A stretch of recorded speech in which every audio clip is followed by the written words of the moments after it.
मोहतरम जनाब हुबान मलिक साहब, मजलिस इत्तेहादुल मुस्लिमीन के उम्मीदवार जनाब दानिश साहब,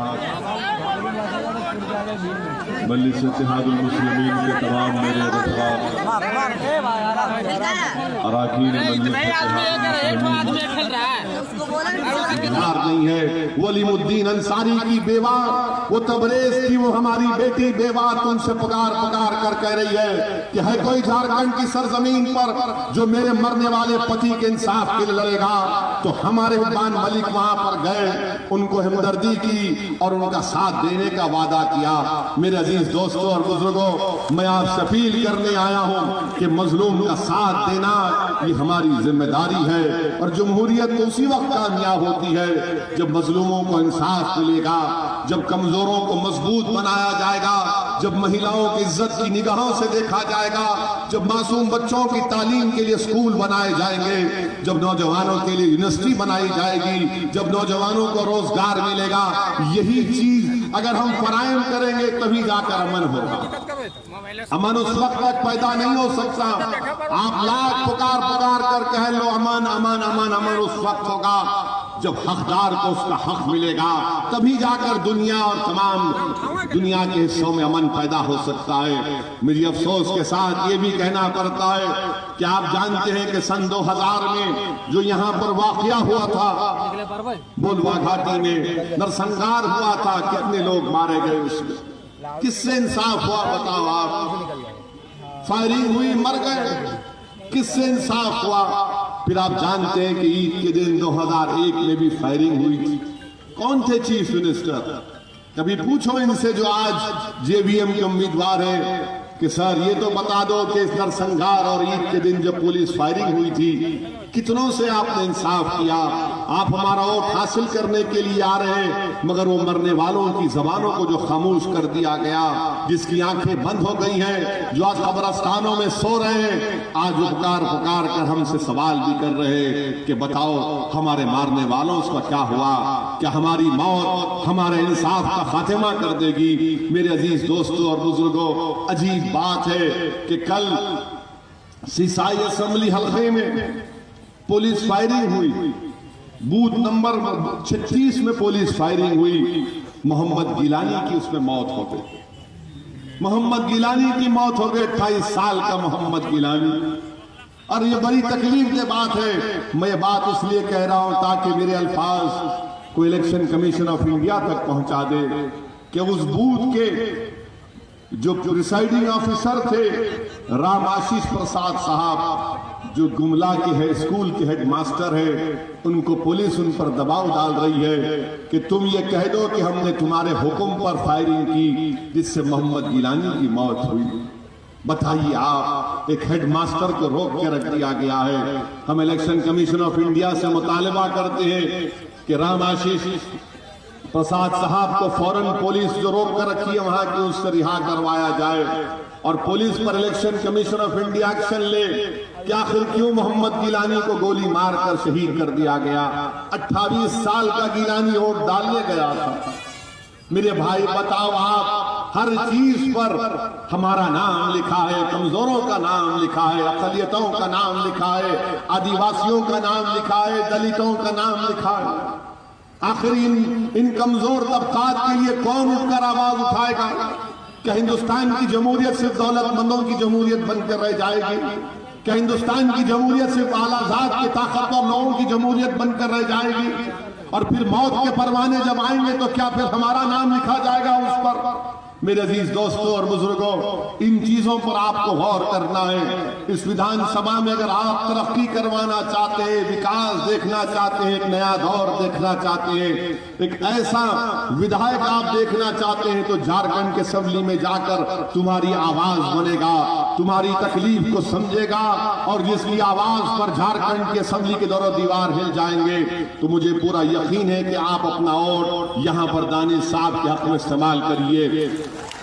हम हर जगह से सुनते हैं कि कई जगह पर लोग हम मुझसे कहते हैं कि असदुद्दीन ओवैसी, अगर तुम्हारी पार्टी मजलिस इत्तेहादुल मुस्लिमीन के अगर 3-4 MLA जीत भी जाएंगे तो तुम क्या कर सकोगे? क्या 2-3 अगर जीतते हैं तो क्या कर पाओगे?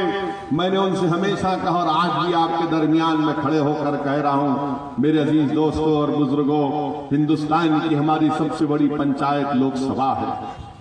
540 के ऐवान में अल्हम्दुलिल्लाह 2 आपके रुकने पार्लिमान आपकी पार्टी से मुंतखब होकर जाती हैं। और अल्लाह जानता है, दुनिया देखती है कि अल्लाह का ही करम है, सदका नबी करीम सल्लल्लाहु अलैहि वसल्लम का, कि जब हम आपका भाई आपका बेटा ये दीवाना खड़े होकर गरीब और मजलूमों के इंसाफ की बात करता है तो दुनिया उसका नोटिस लेती है, सारा ऐवान कान लगाकर सुनता है कि देखो ये ओवैसी दीवाना अब क्या कहने वाला है। मेरे दोस्तों, यही दीवानगी की जरूरत है। अक्लमंद को याद रखो, जो अक्लमंद होता है उसको कभी मंजिल नहीं मिलती, क्योंकि अक्लमंद हमेशा डरता है, वो मौत से डरता है, वो खतरों से डरता है। और जो दीवाना होता है वो अल्लाह से बेपनाह मोहब्बत करता है, वो खतरों से नहीं डरता, वो मौत की आगोश में बैठकर जिंदगी के तमाम चीजों को देखता भी है और वो दीवानगी उसकी इतनी होती है कि मंजिल तक पहुंच जाता है। मैं यही दीवानगी पैदा करने आपके दरमियान में आया हूं। मैं आपसे कहने आया हूं कि अब हम बराबरी की बात करेंगे, अब हम अपने हक को हासिल करेंगे, अब हम खामोश नहीं बैठ सकते। मेरे भाई याद रखो, वतन अजीज में इतनी खामोशी ठीक नहीं है। खामोशी को तोड़ो, इस सन्नाटे को तोड़ो। अल्लाह ने तुमको एक ताकत दी है, तुमको इज्जत दी है। अल्लाह ने तुमको बताया है कि अल्लाह जानता है कि तुम्हारे सीनों में अल्लाह ने एक ऐसी ताकत दी है, महज तुम उसको इस्तेमाल करो। जमहूरियत इस बात का आपको हक देती है कि अपने हक के लिए लड़े होना, खड़े होकर उसको हासिल करना, अपने तमाम हुकूक को। मेरे अजीज दोस्तों और बुजुर्गों, मैं आपको ये भी बताना चाहता हूं कि भारत की सरकार, जिसके प्रधानमंत्री वजीर आजम नरेंद्र मोदी है, वो कल संसद में एक ऐसा काला कानून लाने जा रहे हैं और उस काले कानून के जरिए भारत में बसने वाले 17 करोड़ गयूर मुसलमानों को पैगाम देना चाह रहे हैं कि इस्लाम का भारत से कोई ताल्लुक नहीं है। मैं जिम्मेदारी के साथ कह रहा हूं कि जो काला कानून नरेंद्र मोदी की सरकार कल संसद में लाने जा रही है, वो ये कहता है कि हिंदुस्तान में सबको सिटीजनशिप मिलेगी सिवाय मुसलमानों के। 1000 साल की मेरी तारीख है इस मुल्क में। आखिर बीजेपी और नरेंद्र मोदी को इतनी नफरत क्यों है मुसलमानों से और इस्लाम से? सबको सिटीजनशिप देंगे, हमारे हिंदू भाइयों को देंगे, ईसाई भाइयों को देंगे, सिख भाइयों को देंगे, बौद्ध मजहब के भाइयों को देंगे, मगर अगर किसी को नहीं देंगे तो मुसलमानों को नहीं देंगे। बताओ आप, 17 करोड़ मुसलमानों को नरेंद्र मोदी की हुकूमत ये पैगाम दे रही है। क्या इस्लाम का कोई ताल्लुक नहीं है इस भारत से? है ना? ये कुतुब मीनार क्या मेरी आबो अजदाद ने नहीं बनाया? क्या ताजमहल मेरे आबो अजदाद ने नहीं बनाया? क्या ये दिल्ली का लाल किला मेरे आबो अजदाद की निशानी नहीं है? क्या चप्पे चप्पे पर हिंदुस्तान में मेरे आबो अजदाद की निशानी है? बताओ, आज तुम ये कह रहे हो कि इस्लाम का इस भारत से कोई ताल्लुक नहीं है और सबको सिटीजनशिप दोगे और किसी को नहीं दोगे तो मुसलमान को नहीं दोगे। ये काम आज हमारे मुल्क में हो रहा है। ये कानून पास करने के बाद पूरे मुल्क में एनआरसी लाएंगे और जिसके पास कागज नहीं होगा, कागज की बुनियाद पर उससे कहा जाएगा कि तू भारत का शहरी नहीं है। मेरे अजीज दोस्तों और बुजुर्गों, हमारी तबाही और बर्बादी के मंसूबे बनाए जा रहे हैं। हमको स्टेटलेस बनाए लेने की पूरी कॉन्स्पिरेसी की जा रही है। इसके खिलाफ कहीं से आवाज नहीं आती। अगर कोई इसके खिलाफ सदाए एहतजाज बुलंद करती है तो मजलिस इत्तेहाद और मुस्लिमीन बुलंद करती है। मेरे अजीज दोस्तों और बुजुर्गों, ऐसे पुराशूब दौर में मैं आपसे गुजारिश करने आया हूं, बल्कि तमाम मजलूम आवाम से गुजारिश करने आया हूं, तमाम कमजोरों से गुजारिश करने आया हूं कि एक हो जाओ, मुत्तहिद हो जाओ।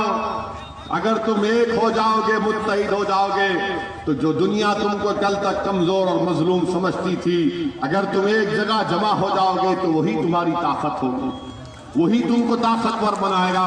और अब आपसे अपील करता हूं कि अपना एक और दानिश साहब के हक में इस्तेमाल करिए। पतंग के निशान पर बटन दबाकर इन तमाम जो मंसूबे बनाए जा रहे हैं उसके खिलाफ एक पैगाम दीजिए और अपनी पार्टी को कामयाब और कामरान करिए। मैं फिर से आपका शुक्रिया अदा करता हूं कि आपने अपना कीमती वक्त निकाल कर यहाँ पर तशरीफ लाए। अस्सलाम वालेकुम व रहमतुल्लाहि व बरकातहू।